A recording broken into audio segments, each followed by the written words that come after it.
ঠান্ডা মাথায় আজকে রাতের বেলা চিন্তা করবা আল্লাহ পাক তোমাকে কি জন্য দুনিয়ায় পাঠিয়েছেন।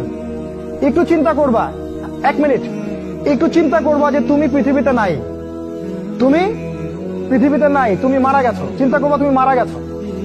এরপর চিন্তা করবা তুমি যে মারা গেছো পৃথিবীর কারো কোনো সমস্যা হচ্ছে কিনা। তুমি যে মারা গেছো পৃথিবী কি থেমে আছে? তোমার পরিবার থেমে থাকবে? তোমার শিক্ষা, তোমার বন্ধু বান্ধব, তোমার আত্মীয়স্বজন কেউ থেমে থাকবে? কেউ থেমে থাকবে না।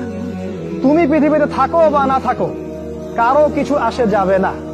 আল্লাহ পাক তোমাকে যে পৃথিবীতে রেখেছেন একটা সুযোগ খালি দিয়েছেন, এটা তুমি আল্লাহর দ্বীনের জন্য কিছু করতে পারো। এটাই আল্লাহ তোমার কাছে চান, আর কিচ্ছু চান না।